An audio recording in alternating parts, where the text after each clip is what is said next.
Muito bem, meus queridos e queridas, uma boa noite a todos e a todas. É um prazer muito grande receber cada um de vocês aqui nessa casa de paz e luz. Aproveitamos a oportunidade para cumprimentar também os nossos amigos internautas, que agora também podem nos ver através da internet, no site do Centro Jesus de Nazaré. E esse estudo nosso, tanto os estudos quanto as palestras, estão sendo levados aos mais longínquos rincões do nosso planeta. Brasileiros, irmãos nossos que estão em outros países e que têm aí nos brindado aí com e-mails, com mensagens de agradecimento, parabenizando por este trabalho que é feito de levar esse conhecimento dessa doutrina aonde às vezes eles não têm condições de estudar. Então, meus queridos, é um prazer e uma honra receber cada um de vocês. Hoje, no nosso estudo de perguntas e respostas, conforme foi colocado, o tema é livre, façam a pergunta que vocês quiserem. E nós aqui, Vicente Cardoso e Túlio Campos, da qual aproveito a oportunidade para agradecer a presença, tentaremos aqui responder a todas elas. Então, desejo a todos aqui um excelente estudo para todos nós. Fique à vontade, Vicente. Muito obrigado. Boa noite para todos. Mais uma vez, para nós é um prazer muito grande estarmos com vocês nessa casa, pela segunda noite.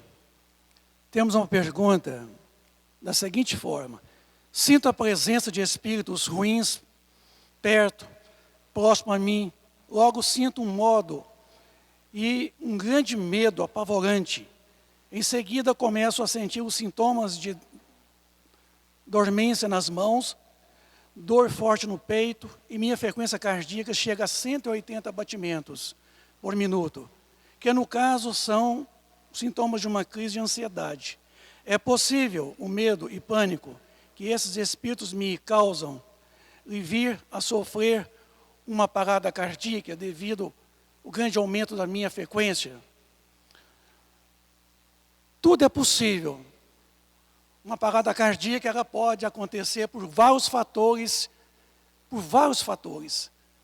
É importante que você que formulou essa pergunta realmente verifique a sua saúde primeiro.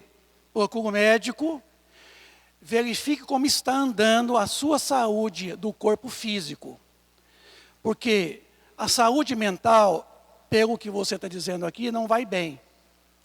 Se espíritos inferiores aproximam de nós e nos acusam a sua presença através de uma série de sintomas desagradáveis, sintomas que incomodam, que nos causam pânico, medo e até alteração da sudorese, das batidas do coração, da respiração ofegante, são sintomas comuns.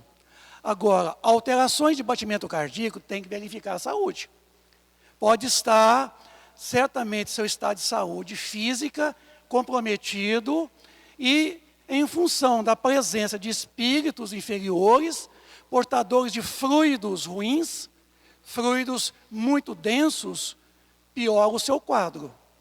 Então, eu aconselho a você procurar médicos, fazer um check-up, ver a saúde física, procurar a casa espírita, conversar com o pessoal da assistência fraterna, do acolhimento, buscar uma orientação espiritual, verificar se não está havendo aí uma perturbação espiritual.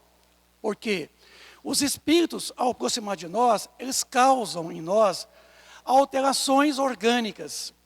Porque eles são portadores de fluidos, e fluidos inferiores.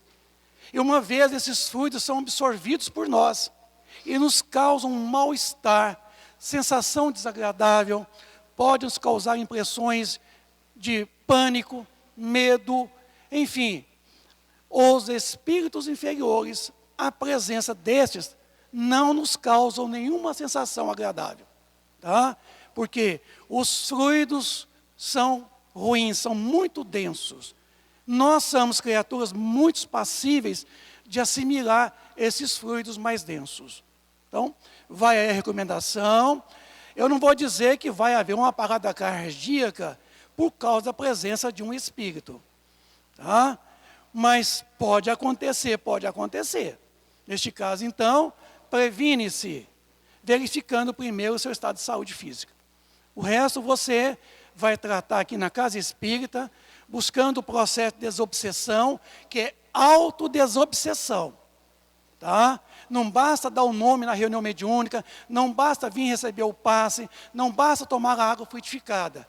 É imperioso que você mude as atitudes, que você altere o pensamento, para que essas criaturas que porventura aproximam de você, elas param de aproximar de você.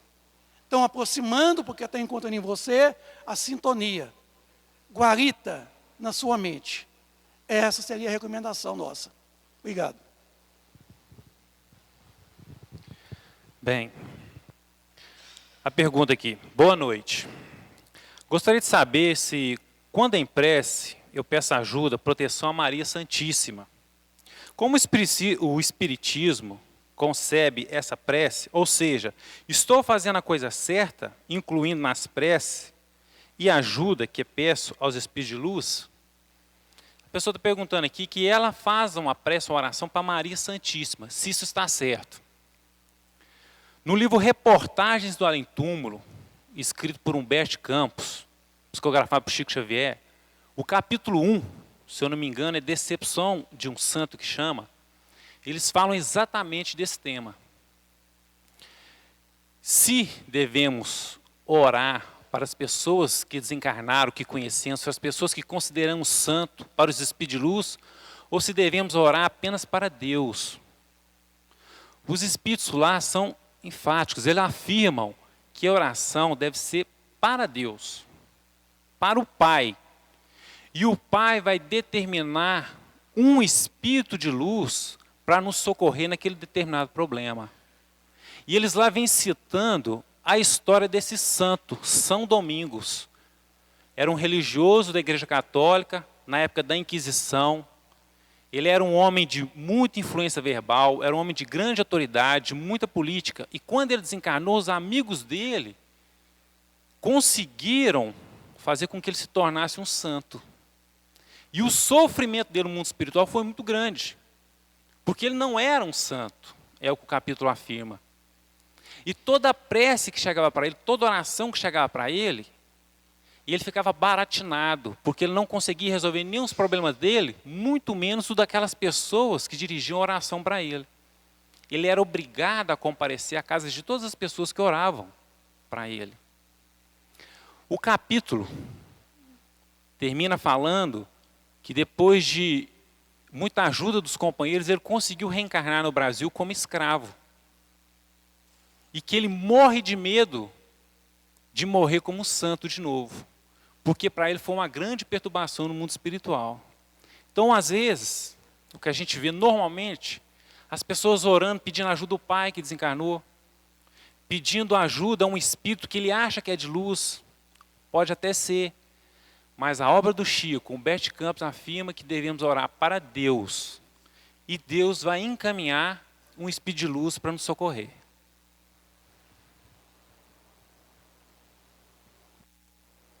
Muito bem. Uma pergunta interessante aqui. Fala assim, é possível o mesmo espírito se manifestar em todas as reuniões mediúnicas? Olha, sim, mas vamos contextualizar isso aqui. O que seria todas as reuniões mediúnicas e que tipo de espírito de quem a gente está falando também? Vamos começar com o espírito de grande escola. Vamos colocar aqui um exemplo, Dr. Adolfo Bezerra de Menezes, a qual esse salão de convenções aqui nós homenageamos ele, inclusive. Leva o nome dele. Várias vezes as pessoas falam assim, mas como que o Bezerra de Menezes pode dar manifestação e informações aqui e no outro centro lá no norte, outro lá no sul, outro no leste, oeste ao mesmo tempo, todas as noites? Como é que ele faz isso assim?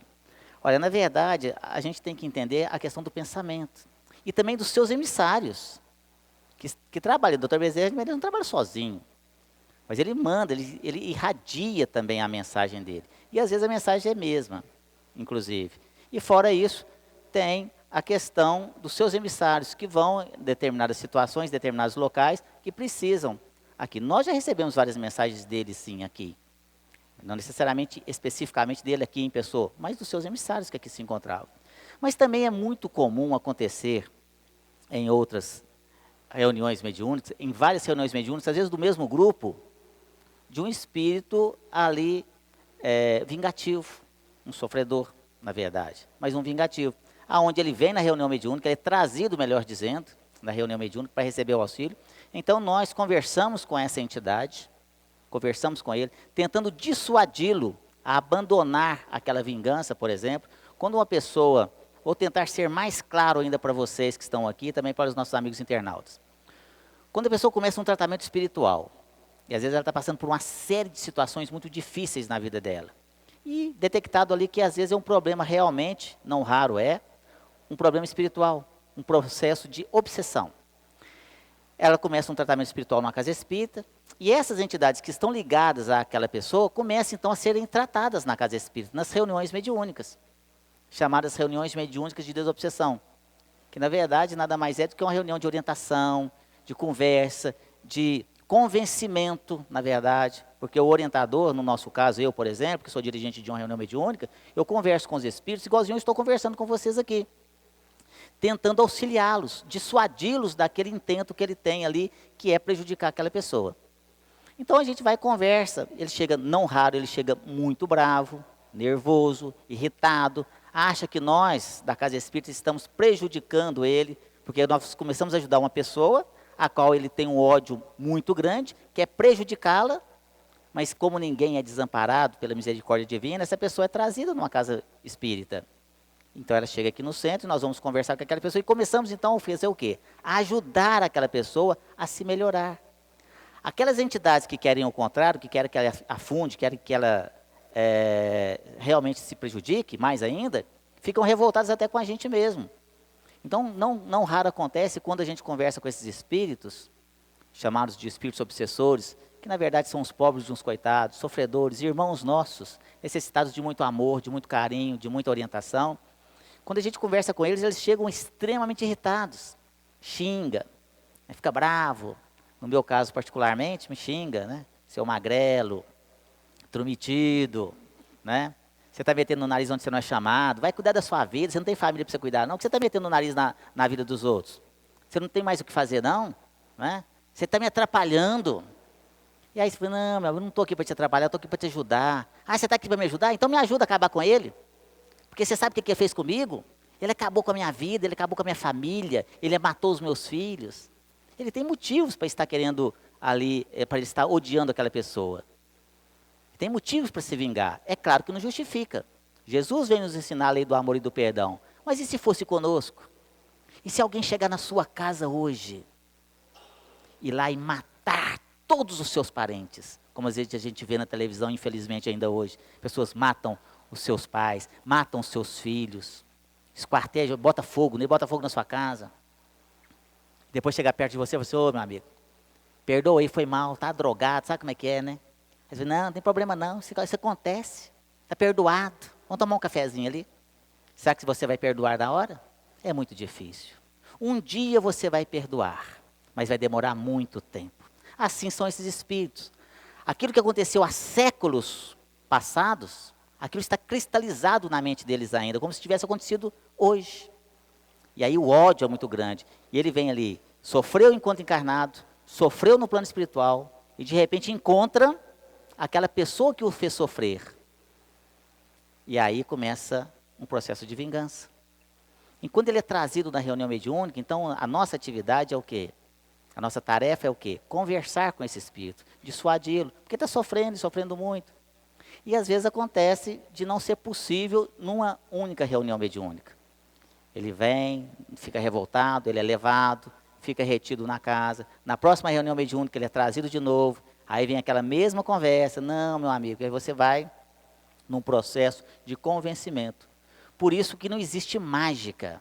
A pessoa fala, vou resolver seus problemas hoje. Não existe isso não existe milagre. É um processo, é o autodesobsessão. A pessoa tem que mudar o seu comportamento. Aí começa a seguir aqui as orientações que a casa passa, como fazer o culto do evangelho no lar, tomar o passe, mudar os seus procedimentos, fazer aqui a sua reforma íntima, parar com os vícios, e aí você começa então a se melhorar.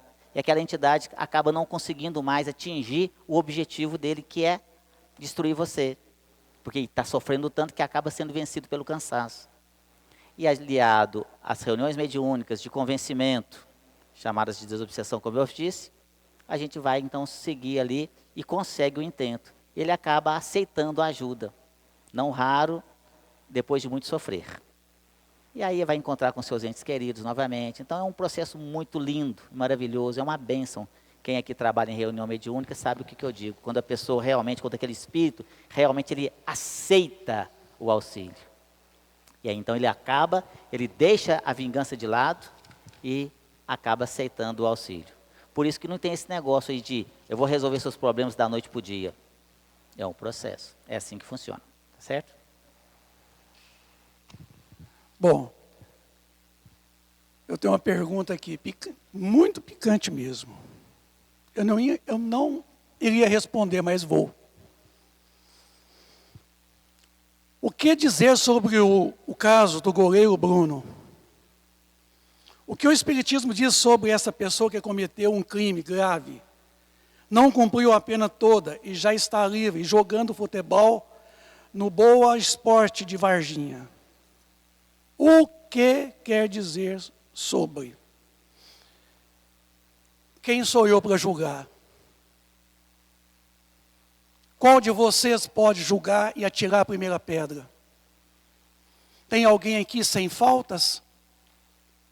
Por acaso algum de nós aqui não tem faltas cometidas? Fizeram isso. Trouxeram para Jesus uma meretriz e disse para ele: Jesus, na lei judaica, essa senhora está condenada à morte. Que dizeis? Ele virou para aquela multidão toda de pessoas desarvoradas e falou assim: quem estiver sem pecado, atire a primeira pedra. Passou só 2000 anos. A lei é a mesma. Quem somos nós para julgar Bruno? Ele foi julgado, não. Ele estava cautelado, aguardando o processo. Ele foi posto em liberdade. Quem está fazendo isso? Um magistrado, certamente. Ele está sob o peso de uma lei humana. A lei humana era, embora legal, nem sempre moral. Porque há uma distância enorme entre a lei e a justiça. Nem tudo que é legal é moral. Se a lei humana permite, a lei de Deus é justa, equânime.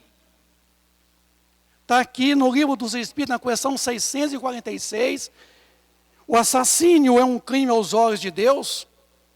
Sim, um grande crime, pois aquele que tira a vida ao seu semelhante, corta uma existência de expiação ou de missão. É aí que está o mal. O assassino tem sempre o mesmo grau de culpabilidade? Como já dissemos, Deus é justo e julga mais a intenção do que o fato. Gente, não cabe a nós, os homens, julgarmos os homens. É tanto que existe a lei humana para regular a estabilidade social. Jesus falou assim: não julgueis a fim de não serdes julgados. Sereis medido com a mesma medida que medirdes o outro.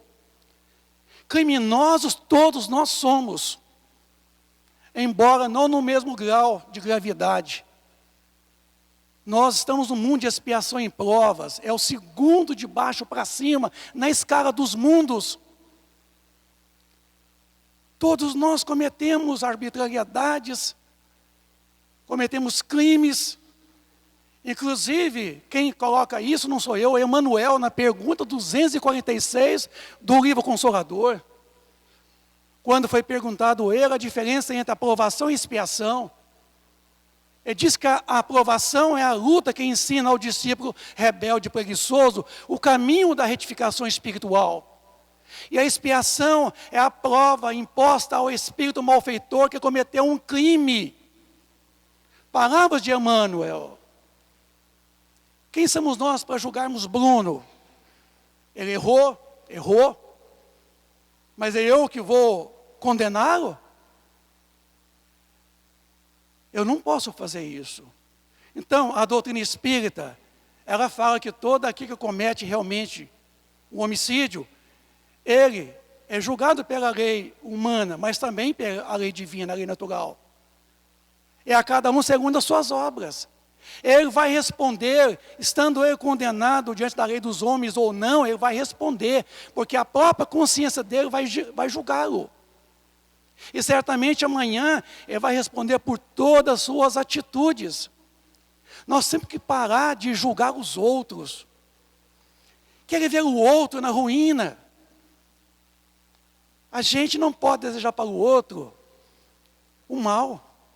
Porque Jesus ensinou que amar o amigo é fácil, mas amar o inimigo é não desejar a ele em momento algum o mal.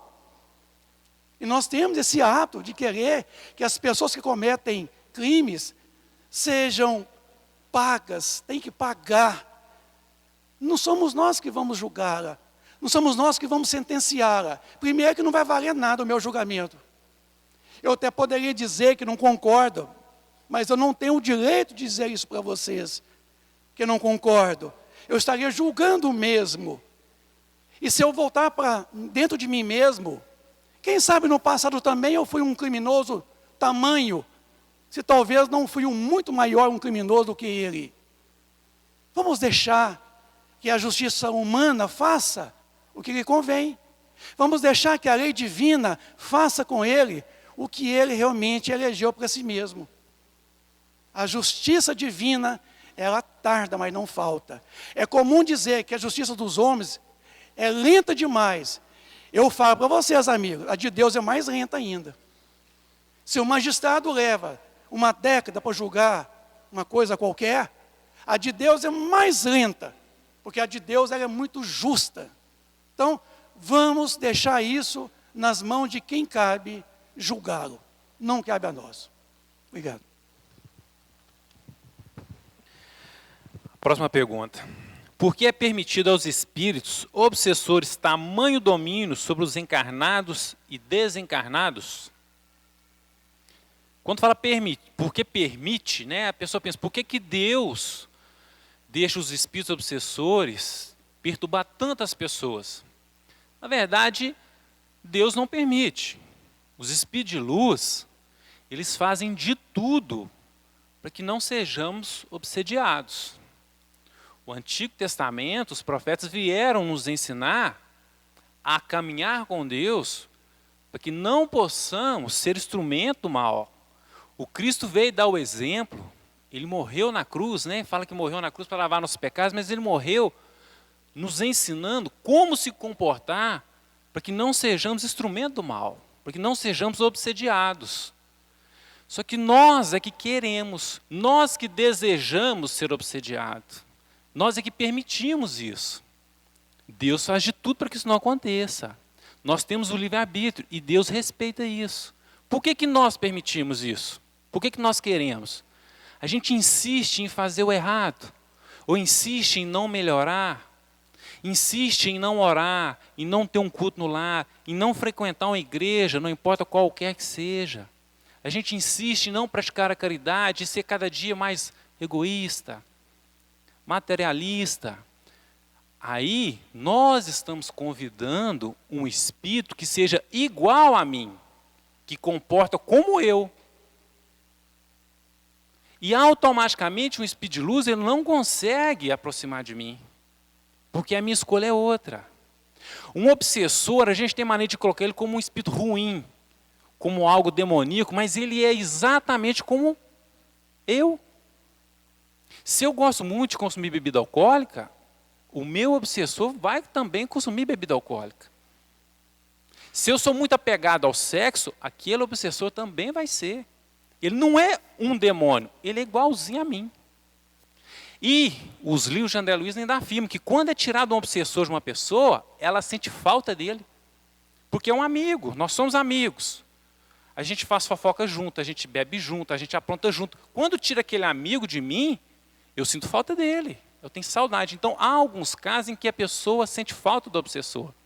Então Deus não permite. Na verdade o que está acontecendo é que nós estamos colhendo o que plantamos. E a justiça divina permite que a gente sofra para que a gente possa aprender com os nossos erros. né, Deus não permite. Interessante essa pergunta, que parte dela é respondida aqui. Olha só, boa noite.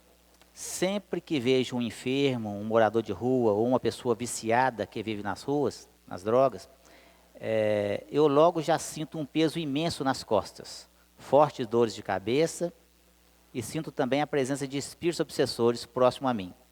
Podemos dizer que sou aquela médium, entre parênteses, esponja, que suga as energias, vibrações de outras pessoas? O que devo fazer para mudar isso? Interessante.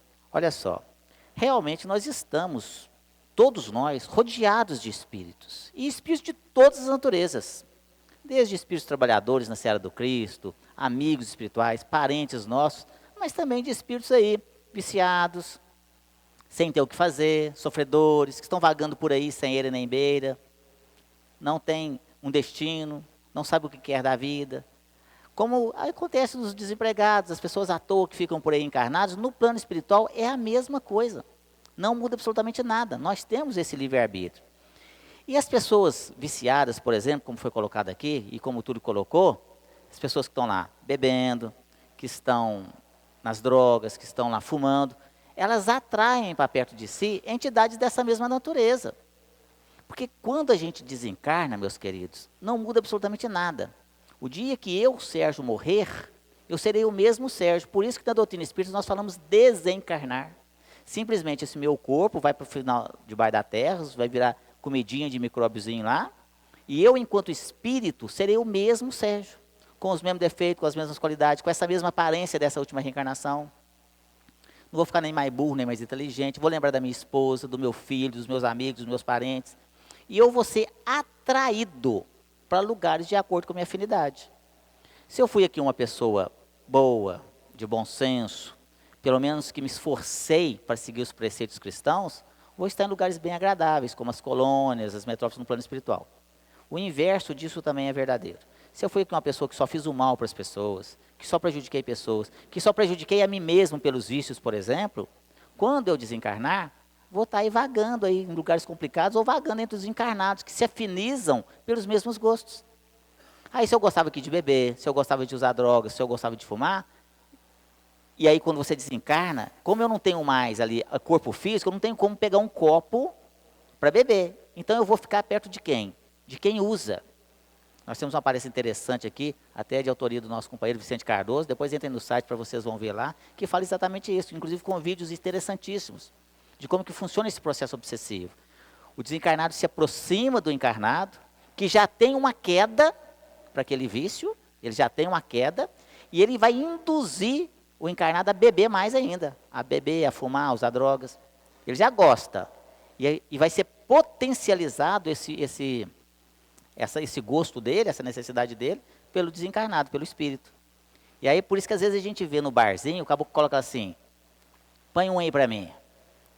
Põe mais um, põe outro. O cara não para, é um atrás do outro, porque tem um monte ali, ó. E o caboclo, você já viu o caboclo que fuma um atrás do outro? Está usando drogas? Está lá, aquele monte de entidades ali junto, ali usando também. E tem espíritos, para vocês terem noção a que ponto que chega esse processo de perturbação, que tem espírito que não sabe nem que desencarnou.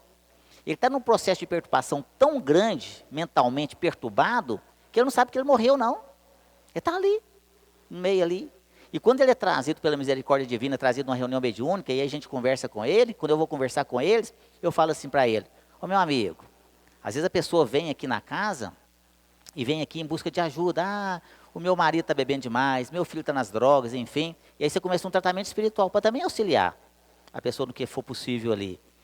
Essas entidades que estão acompanhando aquela pessoa, ficam aqui, para a gente conversar com esses espíritos. E quando eu converso com eles, alguns deles, e eu falo para eles, ô meu amigo, você está prejudicando o nosso companheiro, por que você está fazendo isso? E ele fica bravo comigo, você quer isso? Ó? Você está ficando doido? Estou prejudicando ele, meu amigo, é o que o Túlio falou aqui, meu companheiro. A gente bebe junto, nós somos amigos, a gente conversa. Na sequência da conversa, a gente já logo percebe que aquela pessoa, que aquele espírito, melhor dizendo, ali, né, ele não sabe que desencarnou. Aí a gente começa com aquele diálogo, meu amigo, você não tem notado assim algo estranho? Você conversa com as pessoas, ninguém te responde, ninguém fala com você? Ele fala para mim assim, mas ninguém gosta de conversar com tonto, né? estou tudo sujo aqui.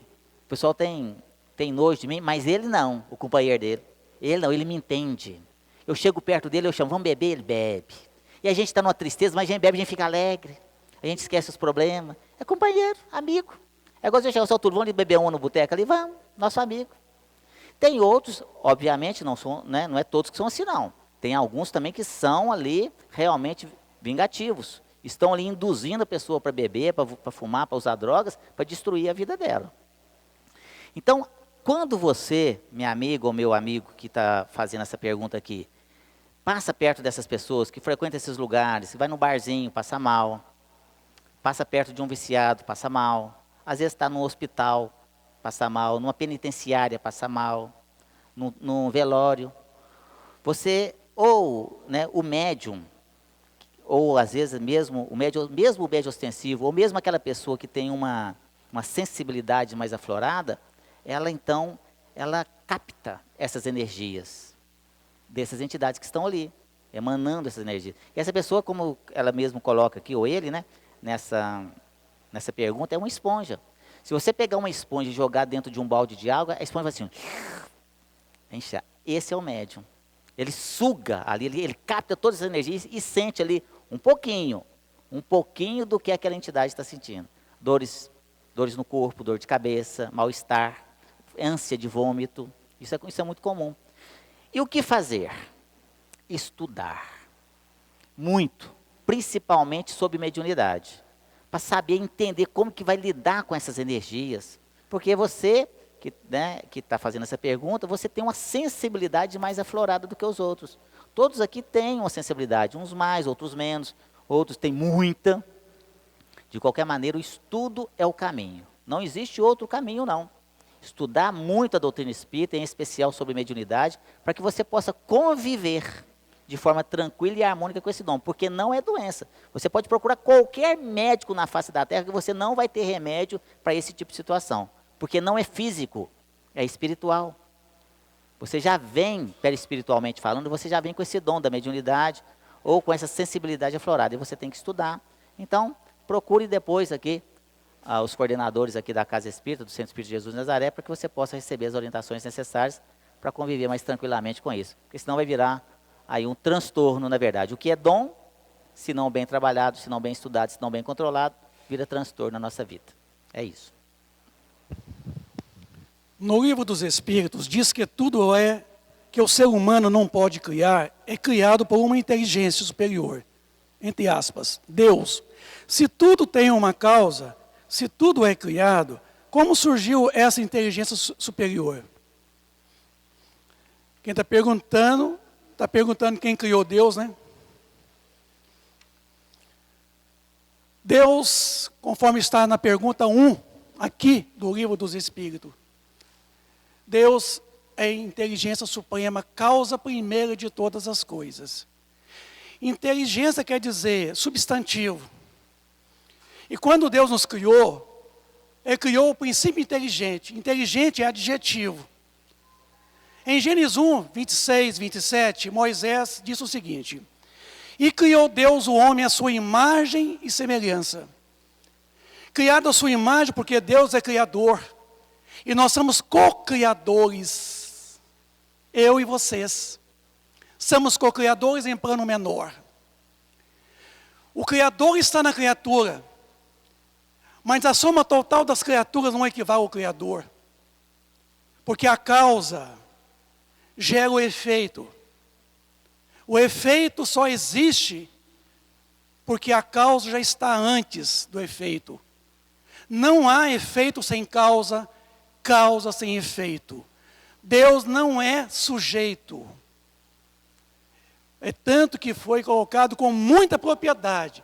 Inteligência suprema. Causa primeira de todas as coisas. Deus é imanente e transcendente a todas as criaturas. Por que imanente? Imanente quer dizer que Deus manifesta aos homens através dos próprios homens. Ele está na criação. Então os homens não criam. Os homens geram. O Espírito, ele gera. Ele não cria. Somente Deus cria. E Deus não é o que nós imaginamos, um ser. Deus não é luz, Deus não é energia, Deus não é força, Deus não é nada que é objeto. Agora, a pergunta 10 do Livro dos Espíritos que está comigo aqui, pode o homem compreender a natureza íntima de Deus? Não. Falta-lhe um sentido para tanto. E que sentido esse nos falta, amigos, para poder entendermos a natureza íntima do Criador? É um sentido que nós não possuímos ainda. É um sentido que vamos conseguir quando nós atingirmos as bem-aventuranças. Esse sentido chama-se intuição. Intuição. A chamada intuição desgastada em nossos vocabulários comuns. A gente confunde intuição com inspiração. Quando eu falo assim, eu estou tendo uma intuição. Não, eu estou tendo uma inspiração. Intuição não pertence ainda a espíritos da terceira ordem. A intuição somente pertence aos espíritos da primeira ordem. Para vocês terem uma ideia. Então, para entendermos a natureza íntima do Criador, precisamos avançar muito ainda na evolução espiritual. Chegarmos na primeira ordem dos espíritos. Para então começarmos a entender a natureza íntima do Criador. Aí continua, será dado um dia o homem compreender os mistérios da divindade, quando seu espírito não mais estiver obscurecido pela matéria, e pela sua perfeição se houver aproximado de Deus, então o verá e o compreenderá. Agora, a gente tentar falar de alguma coisa que nem sequer a nossa abstração é capaz de poder denunciar, porque se eu tenho uma deficiência visual, eu consigo perceber entre 4.000 a 7.000 ângulos. Se eu consigo ouvir somente entre 16 a 20.000 ciclos por segundo, e eu sei que existe algo antes e depois, se eu tenho as percepções meramente materiais, circunscritas a uma faixa restrita, como que eu vou perceber a causa? Se eu mesmo efeito, a criação, não consigo nem sequer me entender, porque eu ainda não conheço a minha natureza ainda, espiritual, na condição de espírito que eu me encontro, que eu não sou espírito, eu estou espírito. Imagine nós entendermos a causa primeira de todas as coisas. Então Deus realmente, Ele cria, Ele sempre criou, Ele sempre criará, porque na verdade não existe espaço. Espaço é a ilusão que nós temos entre dois pontos. Ilusão de que temos entre dois pontos. O tempo não existe. O tempo é uma sucessão mera das coisas nesse espaço. Então, espaço-tempo só existe para a matéria. Ele não existe para o espírito. Ele não existe para o princípio inteligente. Ele não existe para Deus. Então, concebemos Deus, ainda estamos muito equidistantes dessa compreensão. Vamos trabalhar mais nossa intimidade espiritual, vamos buscar mais sobre nós mesmos, e eu tenho certeza absoluta que o dia que eu me encontrar a mim mesmo, eu vou esbarrar com uma criatura primeiro. Ele chama Jesus. Paulo de Tarso, o maior perseguidor dos cristãos, chamado de Saulo de Tarso. Quando ele faz a sua conversão, quer dizer, quando ele verte-se para dentro dele mesmo, quem que ele encontrou? Jesus. Quando ele pronunciou, já não sou mais eu quem vivo, mas ele é quem vive em mim. Olha a tamanha identidade de Paulo de Tarso com Jesus. Porque foi somente depois da conversão é que Saulo transformou em Paulo, porque Paulo quer dizer o menor dentre todos. E se nós queremos ser maiores no reino dos céus, temos que ser os menores aqui na terra, diante dos homens. Então, para isso, precisamos nós evoluirmos muito ainda para entendermos essa natureza íntima do nosso Criador. Para entendermos que Ele é causa, Ele não é sujeito a hora nenhuma, sujeito é criação. Então, com isso, meus amigos, eu sugiro a vocês dar uma lida no capítulo 2 do livro A Gênese, de Allan Kardec, na onde vamos encontrar muitas explicações acerca de Deus. Entendemos melhor os seus atributos, a sua providência, e entendemos Ele como sendo causa primeira de todas as coisas. Obrigado. A pergunta de hoje é como controlar a ansiedade. Primeiro, eu quero deixar bem claro que o Espiritismo, em hipótese alguma, descarta o tratamento médico da Terra. Isso não pode ocorrer. O tratamento médico ele tem que ter, a pessoa tem que continuar o seu tratamento lá com o hospital, com o médico, com o seu especialista e seguir as orientações dele. Bem, ansiedade, a pessoa tem uma ânsia, né? Quer fazer algo muito rápido, tem aquela pressa, a pessoa está agitada, ela não sabe esperar, ela está aflita. A gente percebe que, de certa forma, todo mundo tem ansiedade, né?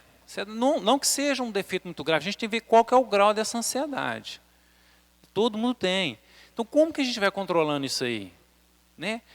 Na religião, como que ela nos ensina isso? Quando a gente vai conhecendo as leis de karma e efeito, quando a gente vai conhecendo a perfeição das leis divinas, quando a gente vai conhecendo que Deus é um Pai de amor, de misericórdia, que cuida, que sabe o que faz, que tudo tem o seu momento, que tudo tem sua hora, que tudo vai ocorrer conforme a vontade dEle, se a gente estiver ligado a Ele, a gente vai superando mais esse defeito, porque nós temos muitos. A gente vai ficando mais calmo, mais tranquilo, a gente vai ficando mais sereno, porque a gente confia na justiça divina. Tudo tem um tempo certo, um momento certo. Eu não consegui falar hoje. Amanhã você vai ter uma nova oportunidade. Aí eu não consegui ter o prazer que eu quis aproveitar o máximo. Vão ter outras oportunidades, vai chegar a hora certa, a resposta certa. Quando a gente vai estudando as obras do Chico e vendo a personalidade do Cristo, a gente não vê nenhuma ansiedade, nenhuma pressa. Aguardava o momento certo para tudo. Falava com muita calma, com muito carinho, falava muito baixo, respeitava as limitações de todas as pessoas, não preocupava em satisfazer a vontade dele em momento algum, só a dos outros. Era por isso que não era ansioso. Não estava preocupado em se exibir ou se mostrar ou responder. Era sempre pensando no próximo. Então, a ansiedade é estudo, oração, tratamento na Casa Espírita com passe, atendimento fraterno e tratamento médico se for uma ansiedade muito grave. Pergunta interessante que nos coloca aqui. Boa noite. O desdobramento do sono ocorre sempre no começo do seu sono? Depende. Depende de como você se prepara para dormir. É de fundamental importância, meus queridos, nós sabermos dormir. Outro dia eu conversava com um frequentador aqui, eu falei assim, você sabe dormir? Olha, sei. Como é que você faz? Olha, eu deito. Né? E aí? Você ora? Quando dá tempo. Né? Porque estou tão cansado. E às vezes a pessoa faz ali um Pai Nosso meio decorado, só vai até na metade. Quando vai, Pai Nosso que estás, já está dormindo. Já cai lá, né? Tão cansado que está. Fica assistindo televisão até tarde, não se prepara para esse momento extremamente importante na nossa vida, que é dormir. Porque quem está dormindo e descansando e se restaurando ali do dia a dia, ali do desgaste do dia, é o corpo físico. O espírito continua, não dorme, ele vai. E aí entra esse processo de desdobramento. E como fazer? Oração, se preparar, elevar seus pensamentos, fazer a sua prece, pedir a ajuda e proteção do seu amigo espiritual, que é o nosso espírito protetor, denominado de anjo da guarda, pela Igreja Católica, que é um espírito maravilhoso, que está sempre ali atento às nossas necessidades, pedindo a ele para que você possa ser levado a bons lugares no plano espiritual, para que você possa ser útil em alguma tarefa, se for possível, ou pelo menos para que você possa ir e estudar, aprender, enfim, fazer alguma coisa de proveito naquele momento em que seu corpo físico repousa. E isso é importante. E quando nós não fazemos dessa forma, quando nós não nos preparamos aí para dormir, e aí então o nosso espírito entra em desdobramento, o que é natural, sempre é assim, e alguns espíritos ficam por ali, Uns ficam olhando para o corpo, né, com medo. Tem muitas pessoas, nossa, se eu já saí aqui, eu vi meu corpo deitado, eu estava no teto e aquele negócio todo, morre de medo. Não se prepara para isso. Outros vão ali para a cozinha, outros que estão preocupados com o dinheiro, ficam ali vigiando o dinheiro no cofre, e outros saem para a balada. E vão ali, como eu disse, para lugares da sua afinidade. E vão rodeando por aí.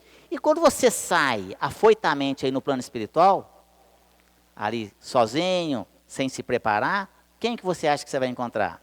Se você sair daqui hoje, encarnado, 2 horas da manhã, e for andar aí nos bairros mais afastados, nós temos aqui os nossos amigos policiais aqui, que frequentam aqui a casa, sabem aqui, como o Túlio também, ele também é um membro da Polícia Militar. O que você acha que vai encontrar às 2h30 da manhã, em lugares afastados, naqueles lugares complicados? Você acha que você vai encontrar lá um padre, um espírita pregando ali? Não, você vai encontrar é viciado, é ladrão, é assassino, e por aí fora. Assim também é no plano espiritual. Você sai afoitamente e encontra com essas falanges, às vezes de espíritos zombeteiros, malandros, ou mesmo inimigos seus que estão à espreita para te pegar enquanto você está em desdobramento. E aí o que acontece? É você sair correndo de volta para onde? Para o refúgio do seu corpo físico. E aí você vem correndo. Por isso aquela questão do pesadelo, aquela sensação que você está caindo. Aí você, aí acorda, suado, agitado, nossa, só que a sensação, coração batendo a 1000 por hora. Meu Deus do céu, o que aconteceu, não é? O que é aquilo? Entidades que estão atrás de você. Então, meus queridos, vamos nos preparar para dormir. Através da prece, da oração. É uma noite boa, é bom para o seu corpo físico e é muito melhor ainda para o seu espírito. Infelizmente, nosso tempo já se esgotou, mas foi um prazer muito grande. Agradeço mais uma vez aqui a presença do Túlio, do Vicente pelo auxílio, a presença de todos vocês e também dos nossos queridos amigos internautas. Uma boa noite e muita paz a todos vocês.